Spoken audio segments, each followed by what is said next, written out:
Welcome to Yashvish home. இன்றைக்கி chicken ஈரல் egg fry எப்படி பண்ணுறதுன்னு பார்க்கலாம். முட்டை பை ஈரல் எல்லாமே எடுத்து ஒரு பவுலில் சேர்த்திக்கலாம். இப்போ இதையெல்லாம் வாஷ் பண்ணி எடுத்துக்கலாம். முட்டையை மட்டும் தனியாக எடுத்து வச்சுக்கலாம், ஏன்னா முட்டை உடஞ்சிரும். ஈரலும் முட்டை பையும் நல்லா வாஷ் பண்ணி எடுத்துக்கலாம் மஞ்சள் தூள் போட்டு. பாருங்கள், மஞ்சள் கருவை மட்டும் தனியாக எடுத்து வச்சுருக்கேன். இப்போ ஈரல் முட்டை பை எல்லாம் கட் பண்ணி எடுத்துக்கலாம்.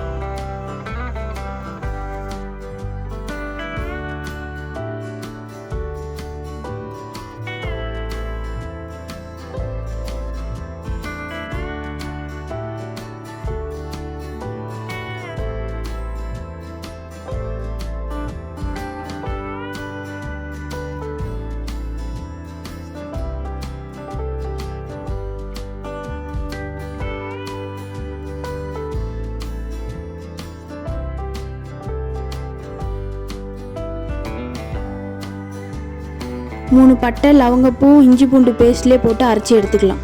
இப்போ ஒரு கடாய் வச்சு எண்ணெய் ஊற்றிக்கலாம். எண்ணெய் காஞ்சதும் கடுகு போட்டுக்கலாம். கடுகு பொரிஞ்சதும் கருவேப்பிலை சேர்த்திக்கலாம். இஞ்சி பூண்டு பேஸ்ட்டை அரைச்சி வச்சு இது போட்டுக்கலாம்.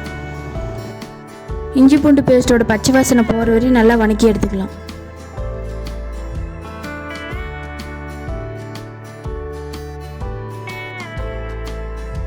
ஒரு கைப்பிடி அளவு சின்ன வெங்காயம் மிக்ஸி ஜாரில் அரைச்சி பேஸ்ட்டை சேர்த்திக்கலாம். பச்சை வாசனை போகிற வரையும் நல்லா ஃப்ரை பண்ணிக்கலாம்.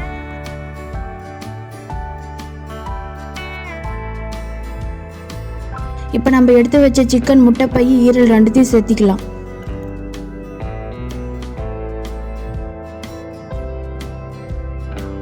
தேவையான அளவு கல் உப்பு ஆட் பண்ணிக்கலாம். இப்போ தேவையான அளவு தண்ணி ஆட் பண்ணிக்கலாம். நம்ம எடுத்து வச்ச முட்டை கருவை ஆட் பண்ணிக்கலாம். முட்டை போட்டதும் மிக்ஸ் பண்ணினே இருக்கக்கூடாது, இல்லைனா முட்டை உடஞ்சிரும்.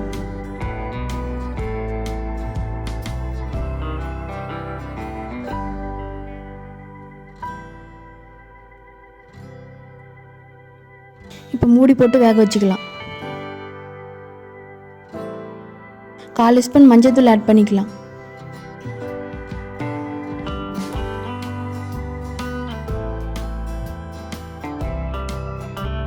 இப்போ லைட்டாக மிக்ஸ் பண்ணிக்கலாம்.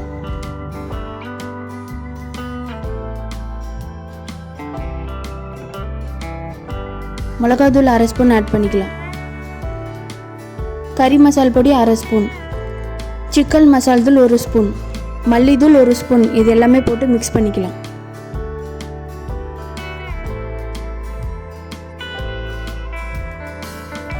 முட்டை, ஈரல் எல்லாமே உடஞ்சிராமல் மிக்ஸ் பண்ணிக்கலாம். சிக்கனோட கொழுப்பை நடுவில் போட்டுக்கலாம்.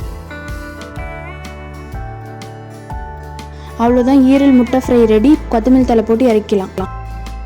சுவையான முட்டை ஈரல் ஃப்ரை ரெடி. இந்த வீடியோ உங்களுக்கு பிடிச்சிருந்தா லைக் பண்ணுங்கள், ஷேர் பண்ணுங்கள், கமெண்ட் பண்ணுங்கள், சப்ஸ்கிரைப் பண்ணுங்கள். மறக்காமல் பெல் பட்டனை கிளிக் பண்ணிவிடுங்க. பாய்.